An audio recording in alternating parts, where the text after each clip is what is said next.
ये बंदा ऐसा आर्ट बनाता है जो कि पॉसिबल ही नहीं है। और वो कौन से इंसान है जो अंधेरे में ग्लो करने लगते हैं, और कैसे जापान के रोड्स क्रैक होने के बाद खुद ब खुद रिपेयर हो जाते हैं, और कैसे तुम किसी की आवाज से उसकी हाइट का पता लगा सकते हो, और क्या सच में ये खून का वाटरफॉल है या कुछ और है, और बिल्लियों को गर्दन के ऊपर से पकड़ने पर वो स्टेचू बन के जम क्यों जाती है, और क्या उन्हें दर्द होता है। गाइस ये वीडियो बहुत मजे की है, इसलिए एंड तक तो बने रहना। नंबर 12, आप लोग ये सोच भी नहीं सकते कि अमेरिका के लॉस एंजलिस में लोग कहाँ न्यू ईयर मना रहे थे, इस मौत के मीटर के नीचे, और इसका रीजन वाकई में शॉकिंग है। दरअसल ये मौत का मीटर 1987 में लगाया गया था, जो दिखाता है कि अमेरिका में इस साल कितने लोग स्मोकिंग से मरे हैं। और अमेरिका में 1 से 1.5 मिनट में एक इंसान टपक जाता है, और ये मौत का मीटर उन लोगों की काउंटिंग दिखाता है ताकि दूसरे लोग इन्हें देख के स्मोकिंग छोड़ दे। लेकिन लोगों का तो उल्टा ही चल रहा है, लोग इसके नीचे न्यू ईयर मना रहे हैं ताकि इस मौत के मीटर को दोबारा 0 होते हुए देख सके।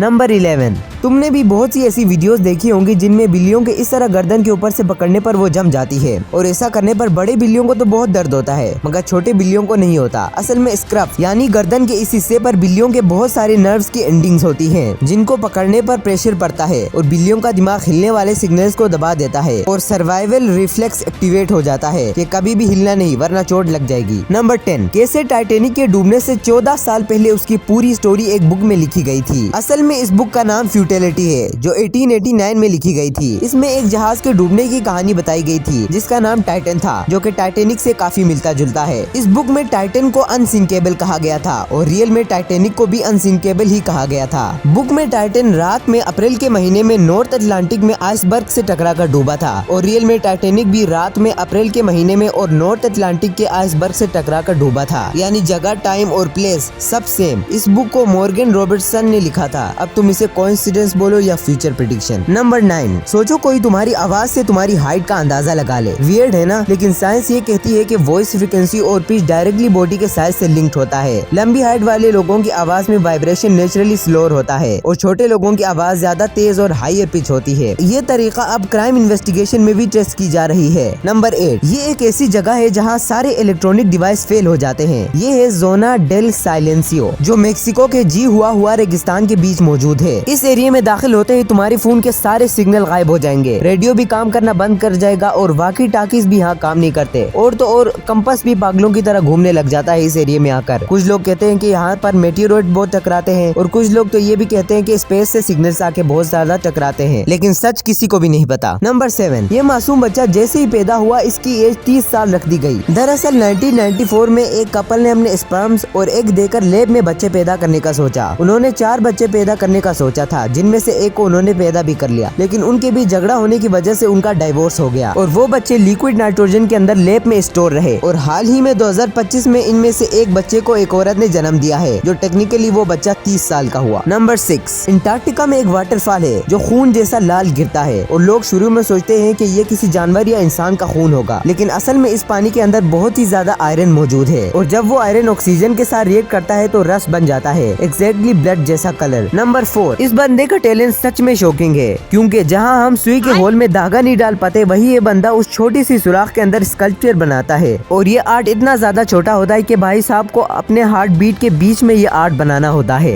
एक बार तो इसने हद ही कर दी, बाल के बीच में एक सुराख किया, डस्ट पार्टिकल्स पकड़कर उसके बीच एक बच्चा बना दिया, और तो और एक बार तो इन्होंने इतना छोटा आर्ट बनाया था कि जब इसने सांस ली तो वो आर्ट उसके अंदर ही चला गया हवा के साथ। भाई ये कुछ ज्यादा ही हो रहा है, लेकिन ये सच है। नंबर 2, कोई भी बंदा तुम्हारी आंखों का ब्लिंक स्पीड देखकर तुम्हारी पर्सनालिटी बता सकता है। असल में जो बंदे ज्यादा तेज ब्लिंक करते हैं वो ज्यादा स्ट्रेस में और सोच में रहते हैं, और जो बंदा कामली और आराम से ब्लिंक करता है वो हमेशा कॉन्फिडेंट होता है। नंबर 1, जापान में रोड इतने एडवांस हो गए हैं कि क्रैक पड़ने पर वो खुद ही रिपेयर हो जाते हैं। असल में उन रोड्स के अंदर एक स्पेशल कैप्सूल होता है, जब रोड में क्रैक पड़ता है और बारिश का पानी अंदर जाता है तो वो कैप्सूल इस पानी के साथ रिएक्ट करके एक सीमेंट जैसा मिक्सचर बना देता है, और वो एक्सपेंड करके सारे सुराख को बंद कर देता है, जिसकी वजह से रोड खुद ब खुद ही रिपेयर हो जाता है। इसी बात पे एक लाइक और सब्सक्राइब।